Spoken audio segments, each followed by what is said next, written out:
उद्धव पर कृपा। ब्रजगमन। श्री रामकृष्ण जब मथुरा आए, उग्रसेन ने उनसे कहा, आप राज संभालिए। कन्हैया कहते, नहीं महाराज, वो आप ही संभाले, हम तो सेवक हैं, सेवा करेंगे। उग्रसेन ने उनका बड़प्पन देखा। राजा भले मैं हूं, पर मथुरा नरेश तो आप ही हैं। ऐसा कहकर राज्य का सारा वैभव श्री कृष्ण के चरणों में रख दिया। श्री कृष्ण मथुरा में रहते, मगर ब्रजवासियों की याद सताती कि मैया बाबा को मैंने धोखा दिया, दगा दिया। मेरे बिना उनकी क्या दशा होगी, मेरी गैया क्या करती होगी। मैं ना रहूं तो घास नहीं खाती, जल नहीं पीती, मैं पहुंचूं तभी खाती पीती थी। मेरे सखा दिन भर संग रहते, पता नहीं उनकी क्या दशा होगी। और गोपियां और राधा की दशा तो बहुत बुरी होगी। मैंने सबसे कहा था परसों शीघ्र आ जाऊंगा, आज 1 वर्ष हो गया है। इस प्रकार रोज महल के अटारी में बैठ के ब्रज की दिशा में देख के व्याकुल होते और अश्रु बहाते।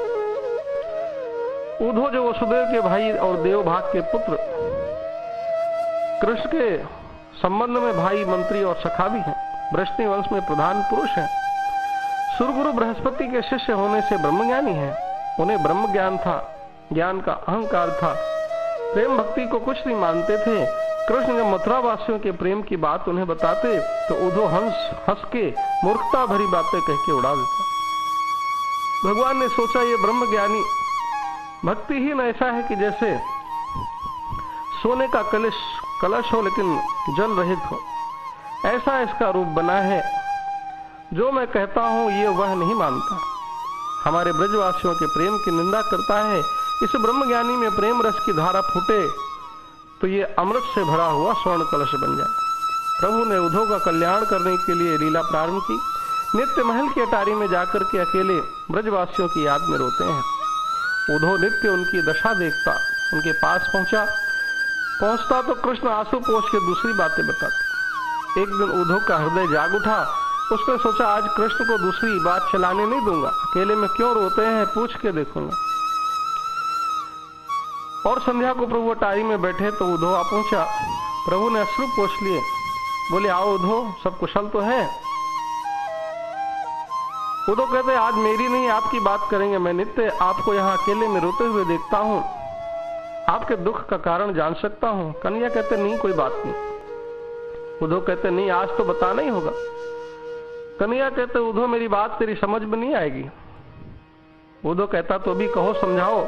ये मथुरा ऐश्वर्य की नगरी है, यहाँ अनेक दास दासी आपकी सेवा में हाथ जोड़ के हर पल खड़े रहते हैं, फिर भी आप दुखी हैं।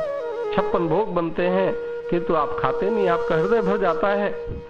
नींद में राधे राधे, गोपी गोपी यही आवाज निकलती है, नींद भी पूरी नहीं ले पाते हैं।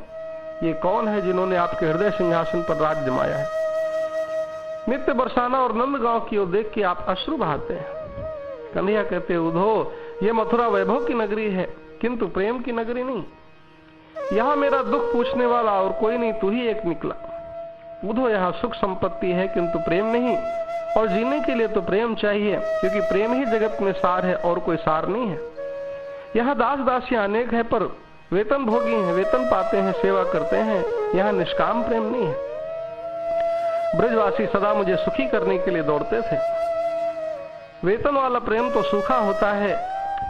भोजन में 56 भोग दे के पर्दा डाल देते हैं और कहते खा लो। मैं ऐसे नहीं खाता। मेरी मैया 100 बार मनाती थी, तब मैं 1 बार खाता था। मेरे सखा मुझे जरा सा भी कुछ हो जाए तो बेचैन हो जाते, अश्रु बहाते, उनका जीवन बहाने लगते। मैं उनका जीवन था, पता नहीं वे कैसे गैया चराते होंगे। और गैया तो मैं जहां खड़ा हूं उसी दिशा में मेरे दर्शन करते चारा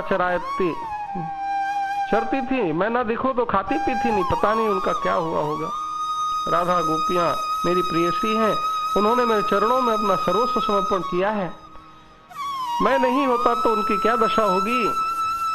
मैंने कहे तो दिया परसों आऊंगा, लेकिन आज 1 वर्ष हो गया। उद्धव मोहि ब्रज बिसरत नाही, उद्धव मोहि ब्रज बिसरत नाही। हंस सुता की सुंदर कलरव, अरु तरवर की छाही।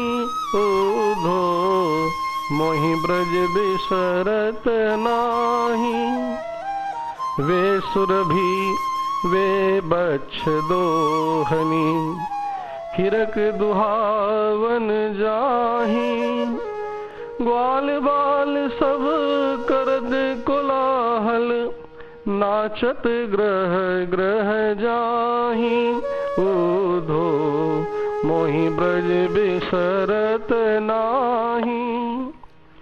यह मथुरा कंचन की नगरी, मणि मुक्ता जहि माही। जब ही सुरति आवत वा सुख की, जियो मगत सुधि नाही। ऊधो मोहि ब्रज बिसरत नाही।